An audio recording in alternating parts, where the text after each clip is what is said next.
believe that humans were put on the earth as a dominant species, and so I believe that a lot of responsibility comes with that. As a dominant species, yes, I believe we have the power over the animal kingdom, but at the same time, we need to be treating them humanely, and we have the responsibility to ensure, like things like endangered species. Okay, is there a way that we can protect and preserve them on Earth? I believe those are our responsibilities. From as early as the 17th century, the rights of animals have become more prominent, and it has been recognized that it is man's responsibility to protect them. In 1693, British philosopher John Locke argued that animals do have feelings, and when man unnecessarily treats them cruelly, it is morally wrong. However, the right for them not to be harmed applied to the animal's owner or the person who is being cruel to the animal, not the animal itself. In 1754, Jean-Jacques Rousseau argued in Discourse on Inequality that animals should be a part of natural law.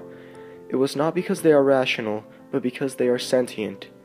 In 1789, English philosopher Jeremy Bentham argued against Rousseau that animals had an ability to suffer, not rationalize. If rationality were the standard of how we treated other beings, then we would treat babies and the disabled as though they were animals. The time will come when humanity will extend its mantle over everything which breathes. The question is not, can they reason, nor can they talk, but can they suffer?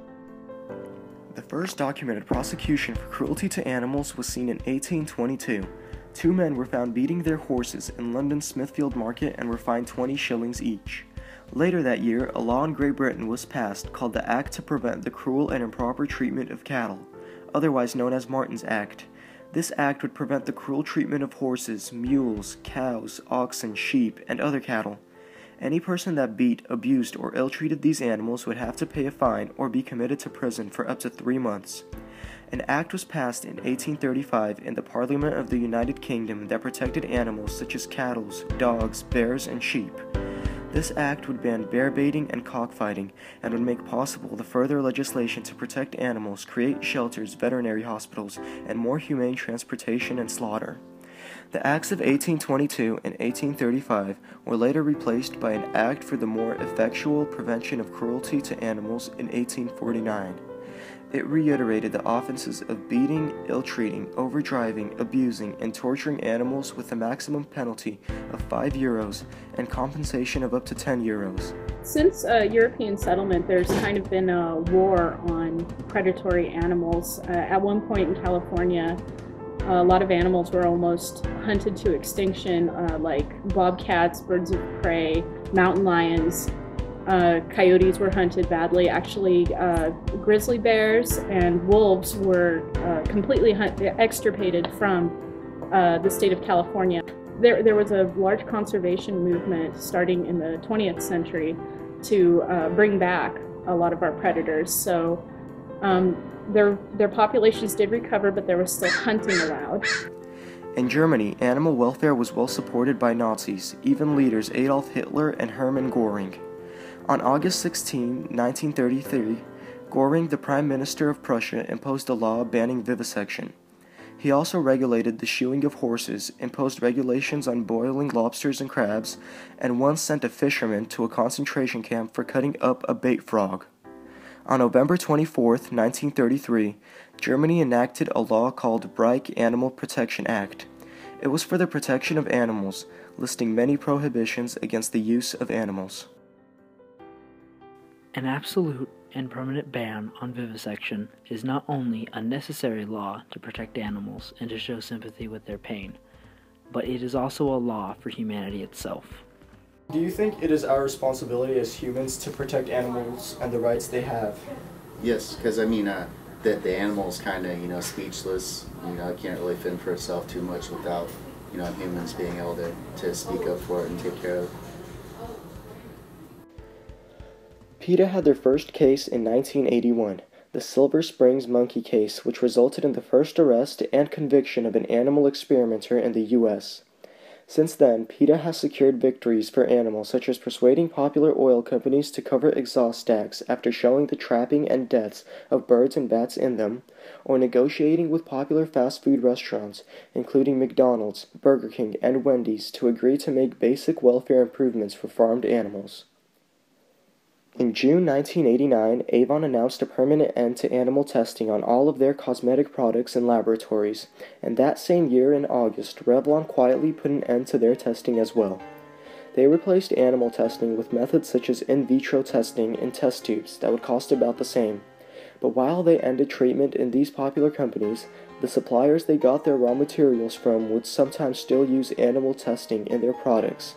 We do understand the importance of some extent to animal testing in a beneficial way, whereas things like vaccinations, they do have their purpose and they do serve an important role, not just on the population level, but when an individual does come into our facility, it is our responsibility to treat that animal ethically and as a prized individual of the wildlife in California.